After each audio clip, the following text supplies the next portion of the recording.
Hello viewers, இன்னைக்கு நம்ம பார்க்க போறது one piece episode 1111 part 1.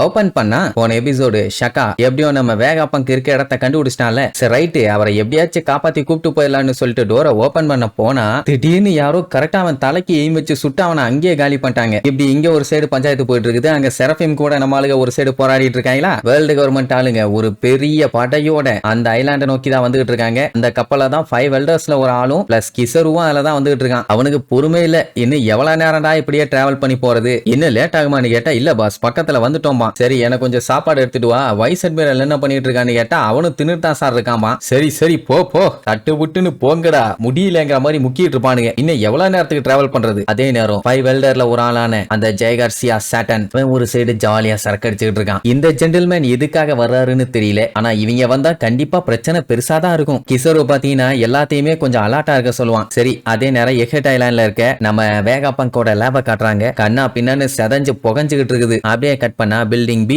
Second ஃப்ளோர்ல இருக்க லேப்ல இருக்க நம்ம ஆளுல காட்டுறாங்க. இம்பையும் ஸ்டெசியும் தான் அப்படியே பறந்து வந்துகிட்டு இருக்காங்க. ஸ்டெசி பாத்தீங்கன்னா சென்டமாரு கிட்ட மேட்டர் சொல்லிட்டு இருக்கா. அதாவது கிசரு வந்து ஏகப்பட்ட ஆளுகளோட இங்க தான் வந்துகிட்டு இருக்காரு. மேட்டர் என்னன்னா CP0 வேலை டாக்டர் வேகாபங்க போட்டு தள்ளிட்டு அவங்க வர்ற வரைக்கும் வெயிட் பண்ணும், அவ்வளவுதான். ஆனா அந்த மிஷன் ஃபெயில் ஆயிருச்சு. பட் எப்படி இருந்தாலும் அவங்க இன்னும் கொஞ்ச நேரத்துல இங்க வந்துருவாங்க. அப்படி அவங்க மட்டும் இங்க வந்துட்டாங்கன்னா ஓஹராவை விட நிலைமை ரொம்ப மோசமாயிரும். அதுக்குள்ள இங்க இருந்து எல்லாருமே தப்பிச்சிட்டாங்கன்னா ஜஸ்ட் ஐலாண்டு மட்டும் தான் பத்திட்டு எரியும். கூடவே வேகாபங்கோட கண்டுபிடிப்புகளும் கண்ணா பின்னான்னு எரிஞ்சிரும் வைங்க. சரி ஏன் அவரை கொல்ல ட்ரை பண்றாங்க என்ன ஏதுன்னு கேட்டா ஓஹரா எந்த ரிசர்ச்ச பண்ணக்கூடாதுன்னு சொல்லி அவங்களை எல்லாத்தையுமே காலி பண்ணி எரிச்சு அழித்தாங்களோ அந்த ரிசர்ச்ச நம்ம டாக்டர் வேகாபங்க் பண்ணிருக்காரு. அது ஒரு ரீசன். இன்னொன்னு எக்ஹெட் வந்து ஓஹரா மாதிரி இல்ல, அதுல டிஃபென்ஸ் சிஸ்டம்னு எதுவுமே கிடையாது. சும்மா உள்ள போய் எதை வேணாலும் அழிக்கலாம், யாரு வேணாலும் என்ன வேணாலும் பண்ணலாம். ஆனா எக்ஹெட்டோட பேட்டில் கேப்பபிலிட்டி தாறுமாறா இருக்கும். அதனாலதான் அவ்வளவு ஃபோர்ஸோட வர்றாங்க. உதாரணத்துக்கு நம்ம செரஃபிம் பாசிபிஸ்டாஸ் எல்லாம் இருக்காங்கல்ல, அவங்களையும் காலி பண்ணுமே. அதுக்காக எனக்கு தெரிஞ்சு வேகாபங்க் ஆர்டர் கொடுத்தானா அந்த செரஃபிம் பாசிபிஸ்டாஸ் எல்லாம் கவர்மெண்ட்டுக்கு எதிராக திரும்பி எல்லாத்தையுமே காலி பண்ணிரும். அதை ஒருவேளை அவங்க கண்ட்ரோலுக்கு எடுக்கணுங்கிறதுக்காக தான் அந்த 5 வெல்டர்ல ஒரு ஆள் வர்றானோ என்னமோ. சரி ஏதாச்சும் ஒரு பஞ்சாயத்துனா எனக்கு கான்டாக்ட் பண்ணு, ஏன்னா அந்த லேப்ல இருக்க கம்யூனிகேஷன் டிவைஸ் எதுவுமே ஒர்க் ஆகல, பார்த்து பத்திரமா இருங்கிற மாதிரி சொல்லிட்டு போனை வச்சிருவான். உடனே சென்டமரும் அங்க இருக்க ஆளுங்க எல்லாத்துக்கிட்டையும் கத்துவான். கேட்டீங்கல்ல, காதை நல்லா தீட்டி வச்சு கேட்டீங்கல்ல, வரலாற புரட்டி பாத்தீங்கன்னா உங்களுக்கு நல்லா தெரியும் நேவி ஆளுங்க என்ன பண்ணுவானுங்கன்னு. எப்படி சொன்னா என்ன பண்ணும், உடனே கிளம்பணும். அதை விட்டுட்டு அப்ப ஓஹரால நடந்த சம்பவம் தான் இங்கேயும் நடக்க போதா, எங்க ஃபெசிலிட்டி எல்லாம் அழிஞ்சு போக போதா அப்படின்னு ரொம்ப கவலைப்படுவாங்க. அட விளக்கண்ணைகளா இங்க என்ன ஃபேரி டெய்லா சொல்லிட்டு இருக்கேன், யூ டர்ட்டி டாக்ஸ், பெரிய சம்பவமாக போகுதுன்னு சொல்லிட்டு இருக்கேன். எல்லாம் நின்னு கதை கேட்டுட்டு இருக்கீங்க, சட்டு புட்டு நீங்க இருந்து தப்பிச்சு ஓட பாருங்க, நமக்கு நேரம் இல்ல அப்படின்னு பெரிய புதக்குழி வாய வச்சு கத்தன உடனே அத்தனை பேருமே உடனே இந்த ஐலாண்டை விட்டு போகணும்னு சொல்லி விழுந்தடிச்சு ஓட ஆரம்பிச்சிருவாங்க. எப்படியும் அங்க இருக்க கப்பல்லாம் எடுத்துட்டு எஸ்கேப் ஆயிருவாங்கன்னு நம்புறேன். ஓஹரா சம்பவத்தப்போ அவங்களுக்கு மேட்டர் தெரியாது, அதனால எல்லாம் மாட்டிட்டு செத்துட்டாங்க. இவங்களுக்கு தான் முன்னாடி எல்லாம் தெரிஞ்சு போச்சு, எப்படியும் எஸ்கேப் ஆயிருவாங்கன்னு வைங்க. சென்டமோர் என்ன சொல்லுவான், கிளவா நல்லா தொக்கா மாட்டிட்ட, எப்படியா இதை செட்டில் பண்ண போற, இனிமேட்டெல்லாம் உன்னால திரும்ப முடியாது, ஒரு டைம் கவர்மெண்ட்டை தொட்டுட்டீங்கன்னா அதுக்கப்புறம் உனக்கு விரட்டி விரட்டி வேட்டுதான் வைப்பாங்கிற மாதிரி சொல்லிட்டு இருப்பான். அப்படியே கட் பண்ணா நம்ம ஷக்காவை யாரோ சுட்டு தள்ளாங்க பாத்தீங்களா. அதை பார்த்த வேகாபங்க் ஷாக்காயி யாரு யாரு யாருன்னு பார்த்துட்டு இன்னுமே ஷாக் ஆயிருவாரு. அப்போ ஸ்டெப்ஸ்ல தன்னோட இழிச்சுக்கிட்டே ஒரு உருவம் நடந்து வருது. அவருக்கு தெரிஞ்ச யாரோ தான் சம்பவம் பண்ணிருக்காங்க. இங்க உசோப்பும் லிலித்தும் கம்ப்ளீட்டா கல்லா மாறிட்டாங்க. பிராங்கி மட்டும் பாதி கல்லா மாறி இருக்கான். அவனால இனி என்ன பண்ண முடியும், புடிச்சு அவளை கத்துன்னு கத்துவான். எவ்வளவு தைரியம் இருந்தா நான் கொஞ்சம் அசந்த கேப்ல என் லெஃப்ட் சைடு அடிச்சிட்டேன்,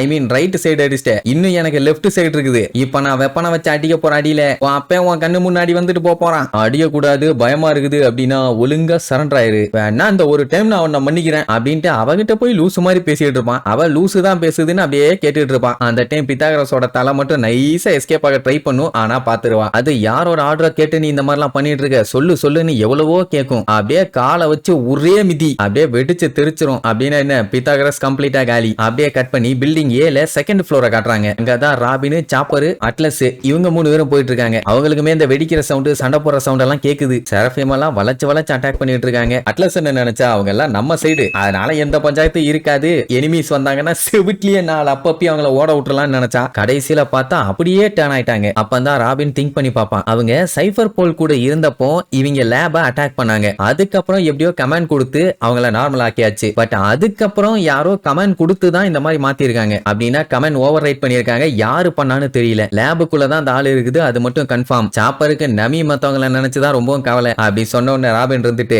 ஆட அவளை பத்தி எல்லாம் கவலைப்படாத, அவ சத்தம் கேட்ட உடனே ஒருத்தன் காப்பாத்துறதுக்காக அடிச்சு புரண்டு ஓடுனானே, அப்புறம் என்ன கவலைம்பா. நம்ம சஞ்சியை தான் கிண்டல் பண்ணிட்டு இருக்கான். டீமா சேர்ந்து சண்டை போட்டாங்கன்னா எப்படியும் இவங்களுக்கு ரிஸ்க் கம்மி தான். பட் டீம் எல்லாம் இப்ப ஸ்பிளிட் ஆயிருக்கிறதுனால கொஞ்சம் ரிஸ்க் ஜாஸ்தி தான். இப்போ இவங்க எப்படி சண்டை போட்டுட்டு இருக்கும்போது வேகா பங்குக்கு ஏதாச்சும் ஆயிடுச்சுன்னா அது வேற பஞ்சாயத்து. அந்த ஆளு எங்க இருக்கான்னு தெரியலையே, சீக்கிரமா கண்டுபிடிக்கணும்னு அடிச்சு புடிச்சு தேடுவாங்க. அப்பதான் அட்லஸ் ஒரு மேட்டர் சொல்லுவா, எல்லாருமே எல்லா இடத்துலயும் தேடிட்டேன் அப்படிங்கிற மாதிரி தான் சொல்றாங்க, எங்கேயுமே கிடைக்கல. ஆனா எனக்கு தெரிஞ்சு ஒரு ரூம் சீல் பண்ணி வச்சிருப்பாங்க, இங்க யாருமே போக மாட்டாங்க. உடனே ராபினும் பேசாம அங்க போய் செக் பண்ணி பார்ப்போம், ஏதாச்சும் க்ளூ கிடைச்சதுன்னா ஈஸியா வேகா பங்க கண்டுபிடிச்சிட்டு இங்க இருந்து கிளம்பலாம்ங்கிற மாதிரி சொல்லுவா. சரி ரைட்னு அட்லஸ் கிட்ட ரூட் கேட்டு பிச்சுக்கிட்டு போவாங்க. அதே நேரம் பில்டிங் ஏல 3rd ஃப்ளோர்ல சஞ்சிக்கும் ஷார்க்குக்கும் சண்டை. அங்க ரெண்டு பேர் சேர்ந்து ஒருத்தன் கூட சண்டை போட்டுட்டு இருக்காங்க. இங்க பாவம் சஞ்சி மட்டும் எப்படி அவனை சமாளிக்க போறான்னு தெரியல. ஆனா ஸ்டைலா அவனை மிரட்ட மட்டும் செய்வான். டே இரும்பு குண்டா, யாரு என்ன உன்னை எதுல ரெடி பண்ணிருக்காங்கன்னு எனக்கு அதை பத்தி எல்லாம் கவலை இல்ல. ஆனா நமிய மட்டும் தொட ட்ரை பண்ண பல்லு பகுடு எல்லாம் கட்டிங் பிளேட போட்டு வெடுக்குன்னு புடுங்கி தெளிடுவேன்.